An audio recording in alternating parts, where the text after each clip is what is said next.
So if you guys watched my Assassin's Creed Odyssey review about a week ago, then you know that I love the game. If I had to put a review score on the game, and I don't really believe in scores, I would probably give it around an 8.9, maybe even a 9. I found the game absolutely amazing. The combat is fantastic, the exploration is pretty great as well, and the game itself is just kind of dripping in this AAA polish that you can't really find anywhere else, at least in terms of like these historical, cultural AAA open world RPGs. But I did have this feeling when I was playing Assassin's Creed Odyssey that there was two things that were kind of getting in my way from fully enjoying this game to its optimal level. And those two issues are a potential grindy playstyle and a certain amounts of uneven pacing. And this is something I talk about a lot on the channel because pacing is really important to an RPG because it dictates the flow of the game. It's how we're playing the game and in what capacity or moderation. I talked about the grind a little bit in my review, but I didn't address it fully because I thought it was an isolated incident, meaning I thought it was just my experience. But after looking around the internet, I've seen a lot of other people having the same issue I have, so I want to take it to the mic today and kind of talk about it. So let's talk about that grind. So how Assassin's Creed Odyssey is structured, the best way I can describe it is buckets.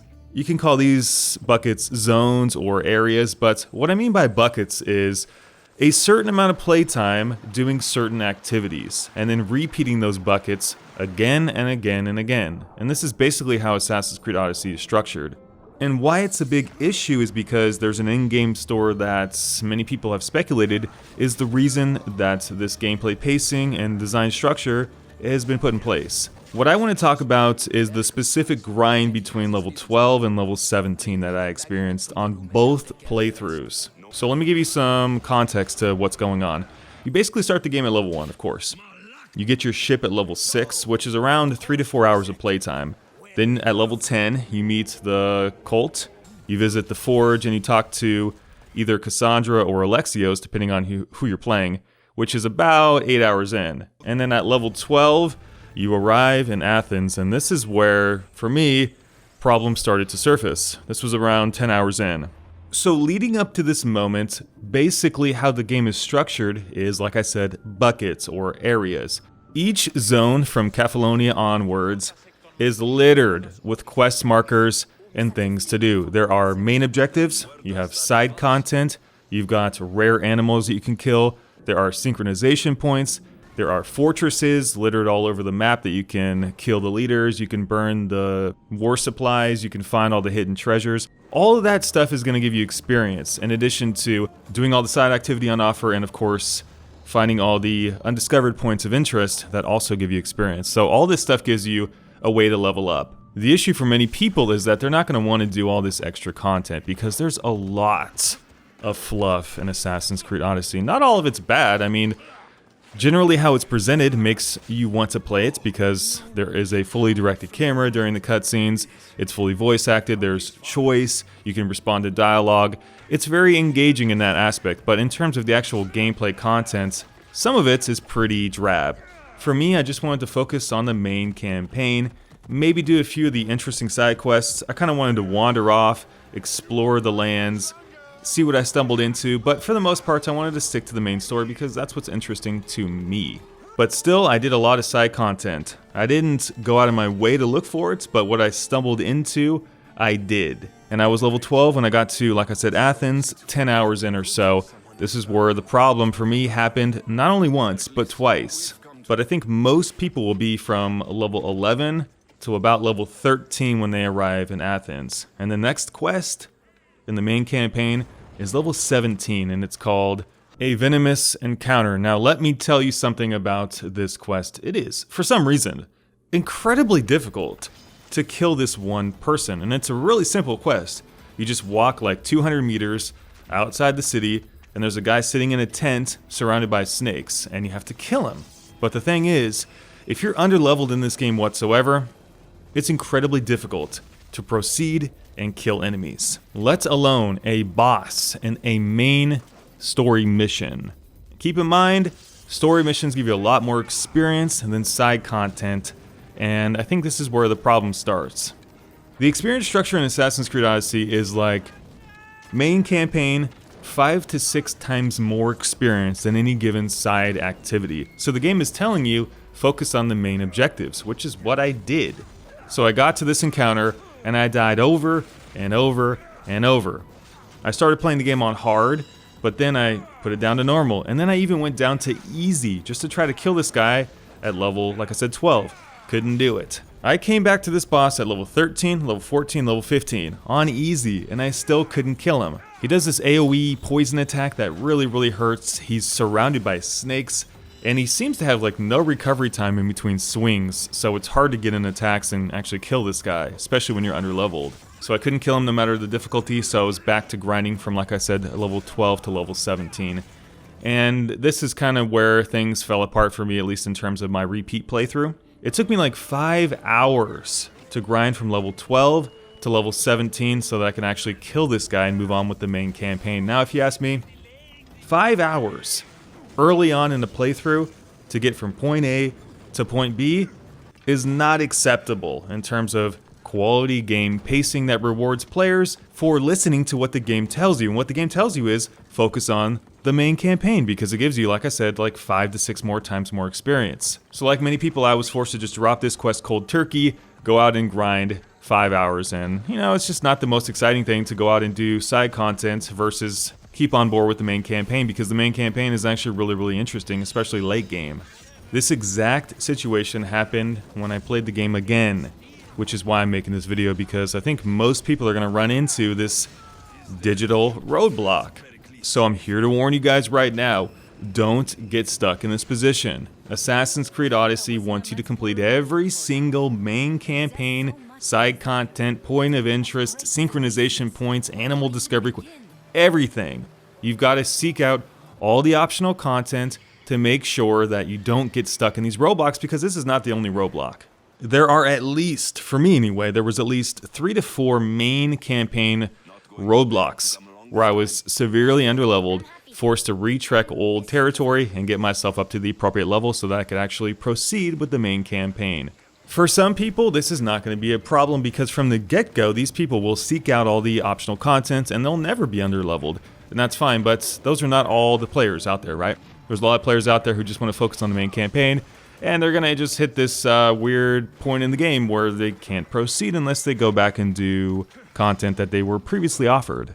It is absolutely vital, trust me, to get all the fast travel locations, and you do this by climbing up the towers and the monuments and stuff like that, to synchronize with Icaros so that you can actually fast travel to these at any point in time during the game.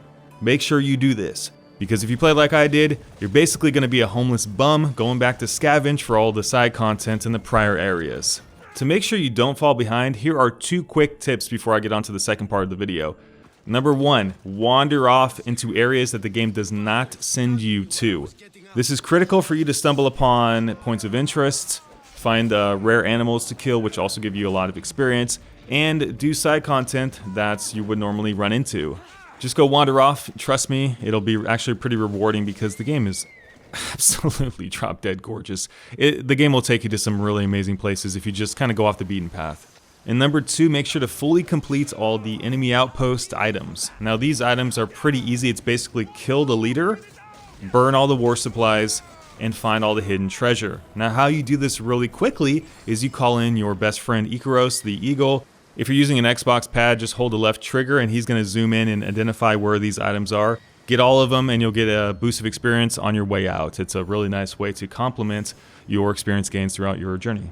So there's the problem with the grinding in Assassin's Creed Odyssey. Now I want to talk about a more important element, which is the overall pacing and enjoyment brought on by this system.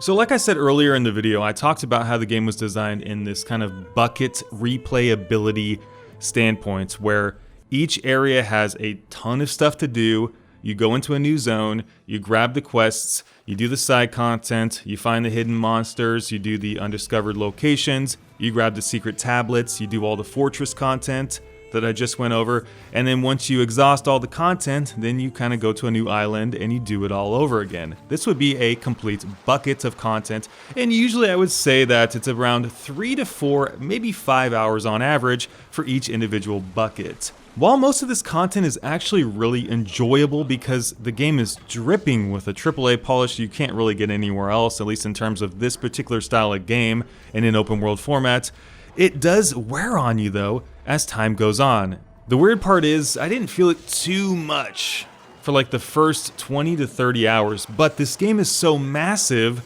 that it will start to drain on you, and this is the main problem I have with Assassin's Creed Odyssey, as I did with Assassin's Creed Origins as well. The main game is very enjoyable, but there comes a point where you've just kind of had enough of the loop, of the buckets I was talking about. I've been telling my friends this for like the past few days. Assassin's Creed Odyssey is the easiest game to love, but the easiest game to also quit. I don't mean like quit indefinitely, but I mean like quit and ask yourself, well, I don't know if I could do this any longer. I need to put the game down for a few days and then pick it up again. Because here's the main problem with this open world design.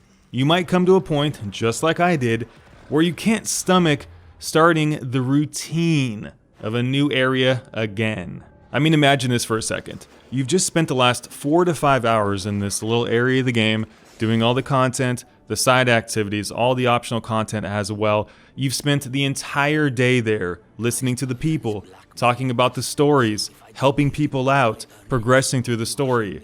And then all of a sudden, you have to sail to a new island and start that entire journey over again. It doesn't sound so bad because it's really fun for a while, but it's the same process each and every time.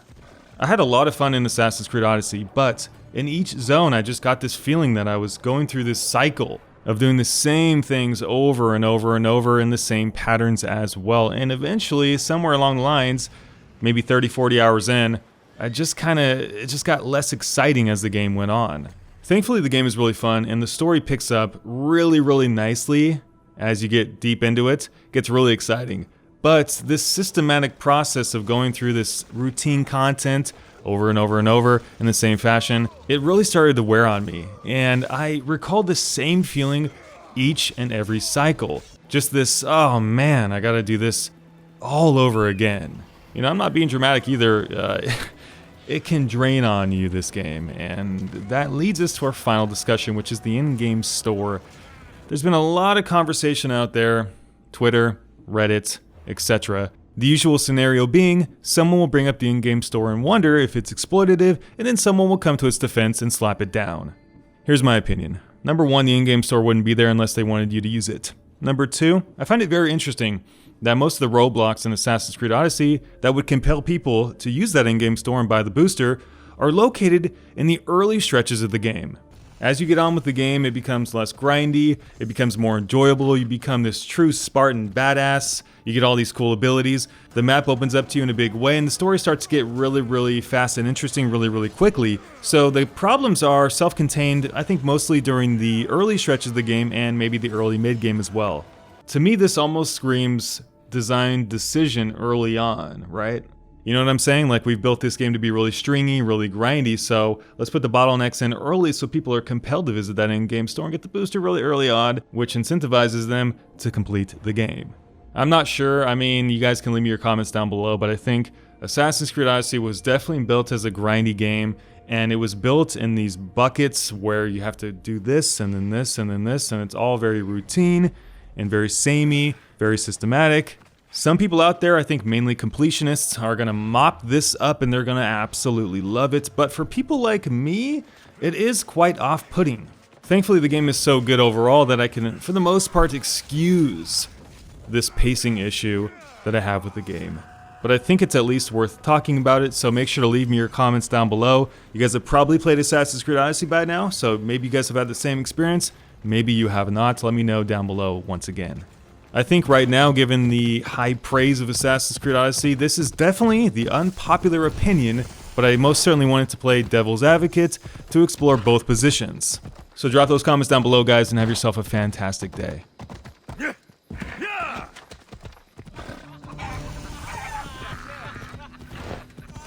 Alexios, by the gods! By the gods! Itor, is that you? You look old, my friend.